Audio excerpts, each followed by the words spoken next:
नमस्कार दोस्तों, आज की कहानी है अरे भाई का प्यार। सुधाकर ने एक नया घर बनवाने के लिए निकाला। तभी गांव के कुछ लोगों ने मुंबई में रहने वाला उसका छोटा भाई रत्नाकर को पिन लगाई। इसी कारण वह तुरंत गांव पहुंचा और बंधे हुए कामों में रुकावट लाया और बोला, भाई, मेरी हद 4 फीट छोड़कर तुम घर बना रहे हो। इस काम को रुकाओ, वरना मुझे कोर्ट में जाकर स्टे ऑर्डर लाना होगा। रत्नाकर की यह बात सुनकर सुधाकर को लगा जैसे कि पाँव के नीचे की ताकत चली गई हो। सुधाकर ने रत्नाकर को बहुत समझाने की कोशिश की, लेकिन वो कुछ सुनना नहीं चाहा और बोला, भाई, अब हमारा जगह का हिस्सा हो गया है। इसमें से मैं 1 फीट भी जगह नहीं देने वाला। पहले ही पुराने घर का हिस्सा मुझे नहीं मिला। मुझे इस गांव में एक खुली का भी घर है क्या? रत्नाकर, तू सफर करके थका हुआ होगा। पहले खाना खा लो, बाद में हम आराम की बातें करेंगे।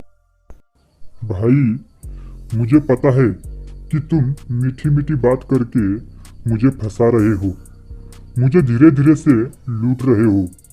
मुझे आपके ऊपर बिल्कुल भी भरोसा नहीं है। रत्नाकर की यह बात सुनकर सुधाकर को बहुत बुरा लगा और उसके आंखों से आंसू निकल आए। सुधाकर न कुछ बोलते हुए घर में आया और खुद को अपनी खोली में बंद कर लिया। धीरे धीरे लूट रहे हो, यह शब्द सुधाकर को बार बार नज़र के सामने आ रहा था। मैंने तुम्हें हाथ में लगी है चोट की तरह पोषित किया और तू 4 फीट के लिए ऐसी बातें कर रहा है। ऐसे बोलकर सुधाकर शांत हो गया। तभी उसे उसका मन भूतकाल में चला गया। सुधाकर जब 5 साल का था तभी उनकी माँ की मौत हो गई थी। उसके बाद उनके पिताजी तब लत के आदी हो गए थे और 10 साल का सुधाकर को रत्नाकर की जिम्मेदारी आ गई थी। खेती काम की वजह से सुधाकर ने स्कूल छोड़ दिया और रत्नाकर को बहुत पढ़ाई करके बड़ा आदमी बनाना है उसका निर्णय था। सुधाकर ने रत्नाकर को किसी भी चीज़ की कमी ना हो, इसलिए वह रात दिन अपने खेतों में काम करता था। रत्नाकर जब 10 साल का था तभी उसे तेजी से बुखार था।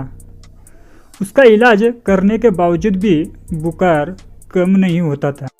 तभी गांव के एक सेठ ने कहा कि तुम सुबह ठंड पानी से नहा के भीगा हुआ शरीर से भगवान मंदिर में 100 चक्कर लगाने से वह बुखार कम होगा। इस बात पर सुधाकर को यकीन नहीं था, पर फिर भी उसके छोटे भाई के लिए ठंडी के मौसम में वह व्रत पूरा किया। रत्नाकर 8वीं स्कूल में जाता था तो सुधाकर ने सब्जी बेचकर उसके लिए एक नई साइकिल ले ली थी और पास के गांव में बड़े स्कूल में एडमिशन कर लिया था। उसके बाद तालुका में कॉलेज जाने लगा। तभी गांव के सेठ से कर्जा निकालकर उसके लिए एक नई मोटरसाइकिल ले ली थी। खुद फटे हुए बनियान और कपड़े पहनता था, पर रत्नाकर को नया कपड़ा लाता था। पुराने जूते खुद पहनता था, पर रत्नाकर को नया बूट लाता था। रत्नाकर ने भी पढ़ाई में चमक दिखाई और वह इंजीनियर की पढ़ाई में पहला नंबर लेके आया। मेला या फिर दिवाली में रत्नाकर अपनी पत्नी बच्चों के साथ आता था। तभी उसके लिए क्या करूं क्या ना करूं ऐसा सुधाकर को लगता था। पहले 5-6 साल खुशी से चले गए।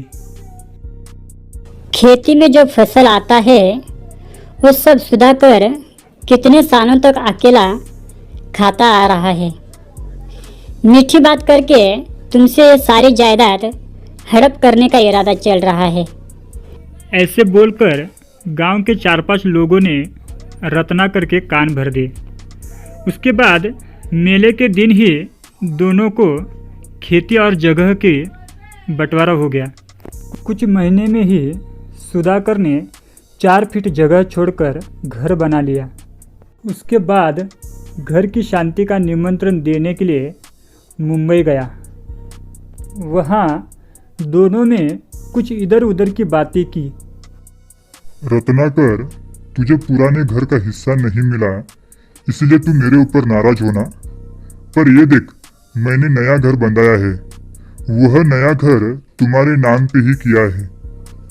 अगले हफ्ते घर की शांति है। बोलकर रत्नाकर के नाम की पत्रिका दे दी।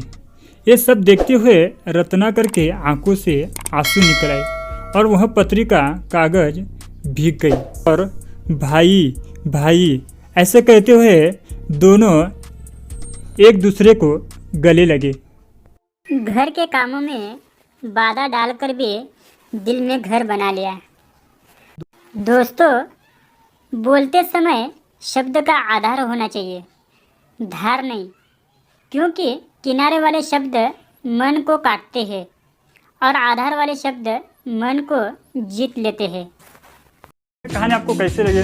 अच्छे लगे हो इसकी मैं उम्मीद कर लेता हूँ। और भी अच्छी कहानी देखने के लिए आप मेरे चैनल पे क्लिक कीजिए, वहाँ पे बहुत सारी वीडियोस है, आप आराम से देख सकते हो।